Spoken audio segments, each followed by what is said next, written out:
ACB chief Meena हैं और ये मैं जानता हूं, ये बात Delhi police commissioner BS Bassi ने कही। लेकिन दिल्ली एसीबी का बॉस कौन? ये जंग अब काफी तेज हो चुकी है। ज्वाइंट कमिश्नर मीणा और एडिशनल कमिश्नर यादव के बीच पहले एसीबी दफ्तर में जमकर तू-तू मैं-मैं हुई। अब यादव अपनी जान का खतरा बता रहे हैं तो मीणा और दिल्ली पुलिस कहती है कि यादव बेजा दबाव बनाते हुए आत्महत्या तक की धमकी दे रहे हैं।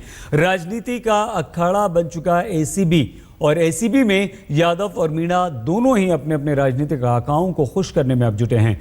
दिल्ली का नुकसान हो रहा है। दिल्ली पुलिस के joint police commissioner MK Meena और additional police commissioner SS Yadav के बीच एंटी करप्शन ब्रांच यानी एसीबी के बॉस की होड़ गाली गलौज तक पहुंच चुकी है। सियासत का अखाड़ा बन चुकी दिल्ली एसीबी में एक और एडिशनल कमिश्नर एसएस यादव हैं, जिन्हें दिल्ली सरकार ने एसीबी चीफ बनाया है। लेकिन एलजी ने यादव को एसीबी चीफ मानने से इनकार करते हुए ज्वाइंट सीपी एमके मीणा को एसीबी का मुखिया बनाया। उसी वक्त से दोनों के बीच जंग छिड़ी है। 2 दिन पहले एसीबी दफ्तर में 3 घंटे यादव और मीणा के बीच चली तू-तू मैं गाली गलौज के बाद अब एडिशनल कमिश्नर एसएस यादव ने लगाया है गंभीर इल्जाम। यादव का कहना है कि उनकी जान को खतरा है। यादव ने विजिलेंस डायरेक्टरेट, एलजी और दिल्ली पुलिस कमिश्नर को बाकायदा खत लिखकर यह खतरा जताया है। यादव का कहना है कि 24 जून को शाम 7:30 बजे मीणा साहब ने मुझे फोन किया और दफ्तर बुलाया।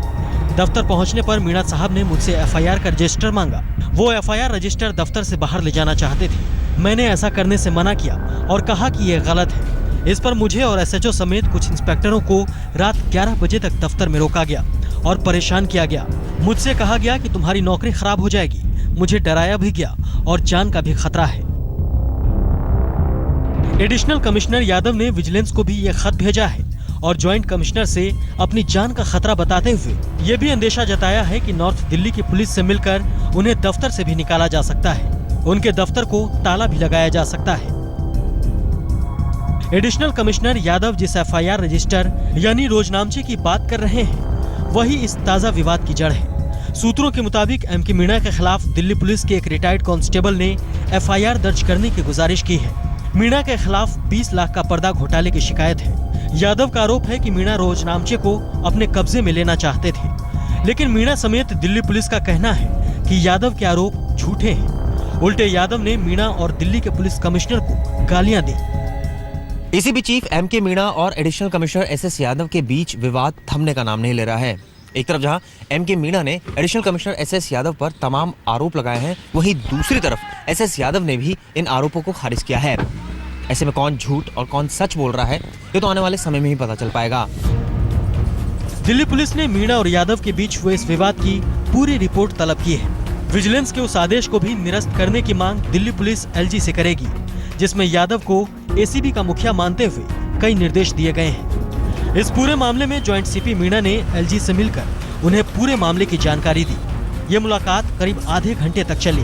सूत्रों की माने तो पुलिस अफसरों की इस जंग से जुड़ी सियासत को देखते हुए अब यादव के खिलाफ सख्त कार्रवाई की जा सकती है। एलजी उन्हें एसीबी दफ्तर से हटा सकते हैं। अगर ऐसा होता है तो एसीबी के बहाने चल रही दिल्ली की केजरीवाल सरकार और केंद्र सरकार के बीच सियासी जंग का एक नया चैप्टर शुरू हो सकता है। अरविंद ओझा के साथ चिराग गोठी, दिल्ली आज तक। एसीबी पर आर पार की इस जंग में 2 अफसरों के बर्ताव पर पूर्व नौकरशाहों का कहना है कि नौकरशाही को राजनीति से दूर रहना चाहिए। पूर्व वित्त सचिव आशीष जोशी ने आज तक से खास बातचीत में कहा कि अगर एडिशनल कमिश्नर यादव ने अपशब्द कहे हैं तो ऐसा करना नियम कायदे के खिलाफ है और उन्हें अपने पद पर रहने का कोई अधिकार नहीं। एसीबी को लेकर लगातार कुछ न कुछ कंट्रोवर्शियल बातें सामने आती रहती हैं, लेकिन उसकी कार्यशैली कैसी है, क्या एसीबी की कार्यशैली से लोग संतुष्ट हैं?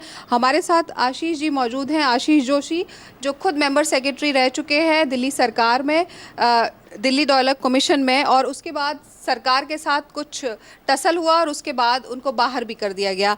आपने जो अपनी कंप्लेंट दी, वो कंप्लेंट क्या थी और उस पर अब तक क्या एक्शन हुआ है? कितना वक्त हो चुका है?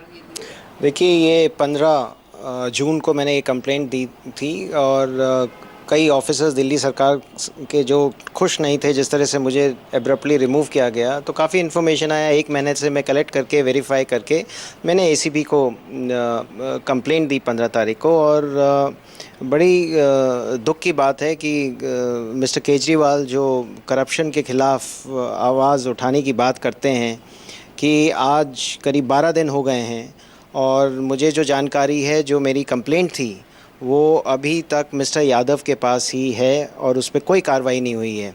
देखिए 12 दिन बहुत लंबे होते हैं, अभी तक एक इन्वेस्टिगेटिंग ऑफिसर तक अपॉइंट नहीं हुआ है, तो कुछ मतलब विरोधाभास नज़र आता है। एक तरफ तो आप कहते हैं कि करप्शन हटाना है, आपने पूरे दिल्ली में बोर्ड्स लगा दिए, 35 ऑफिसर्स को अरेस्ट कर दिया। वो अलग बात है कि किसी को पता नहीं वो 35 ऑफिसर्स कौन थे, पर अभी तक 12 दिन हो गए, अरे एक्शन शुरू नहीं हुआ, उस पर आईओ नहीं हुआ। और दूसरी बात ये भी है कि Caesar's wife has to be above suspicion.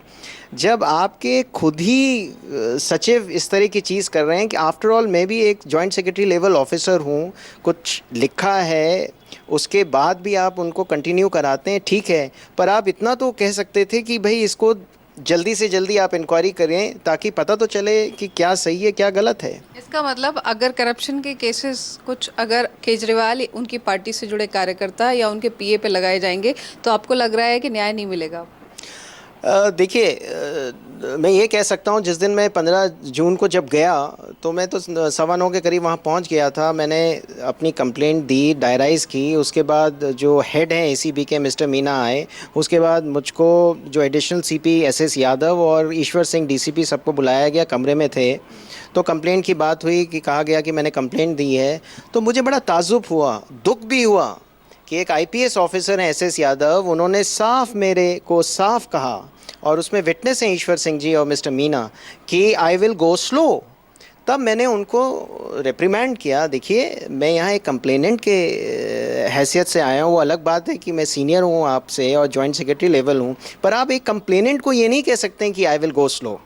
आप एग्जामिन करिए, टाइम लगाइए, बट हाउ कैन यू से। उसके बाद इनफैक्ट 4 दिन के बाद मैं फिर गया था पता करने की क्या, मुझे थोड़ा डाउट हुआ, तो वो ऑफिस में नहीं थे। फिर मैंने मिस्टर एसएस यादव को उनके लैंडलाइन से, उनके ऑफिस के लैंडलाइन से उनके मोबाइल पे फ़ोन किया। उन्होंने कहा अभी तो देखेंगे, पेपर मेरे पास भी आ रहे हैं।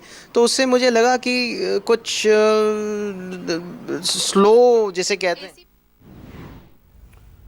तू मैं बेशक अफसरों के बीच हुई हो, लेकिन बिसात ये राजनीति है और इसीलिए इस पर राजनीति जमकर हो रही है। बीजेपी यादव की हरकत के लिए आम आदमी पार्टी को कटघरे में खड़ा कर रही है, तो आम आदमी पार्टी मीणा के खिलाफ फौरन केस दर्ज करने की मांग कर रही है।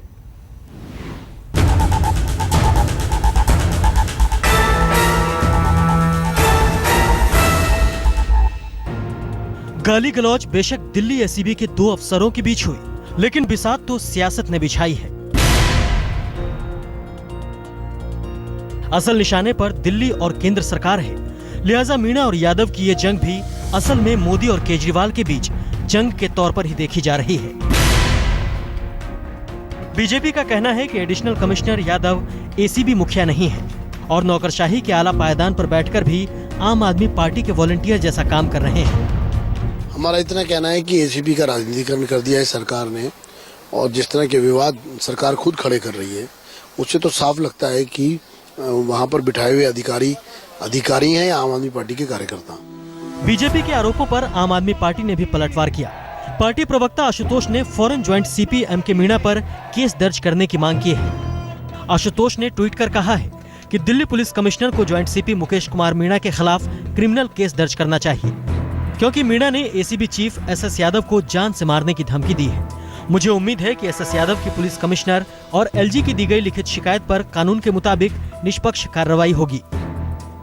एसीबी के बहाने सियासत के इस अखाड़े में वो कांग्रेसी भी कूदे, जिनकी दिल्ली विधानसभा में अब कोई मौजूदगी नहीं है। कांग्रेस ने बीजेपी और आम आदमी पार्टी दोनों को इस झगड़े के लिए कसूरवार ठहराते हुए कहा है कि एसीबी को सियासी जंग का अखाड़ा न बनाया जाए।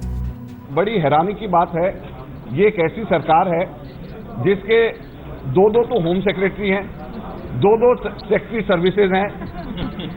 एलजी जो है वो एसीबी के चीफ किसी और को रिकॉग्नाइज करते हैं, दिल्ली के मुख्यमंत्री एसीबी के चीफ को किसी और को रिकॉग्नाइज करते हैं। तो ये सरकार की पूरी पैरालिसिस दिल्ली के अंदर हुई है। एसीबी के बॉस की ये जंग केजरीवाल और मोदी सरकार के बीच आर पार की जंग बन चुकी है। लेकिन बड़ा सवाल यह है कि इस जंग से दिल्ली को क्या हासिल हो रहा है। दिल्ली की जनता ने क्या अहम की इस लड़ाई के लिए दिल्ली और केंद्र की सरकारें चुनी थी। आज तक ब्यूरो।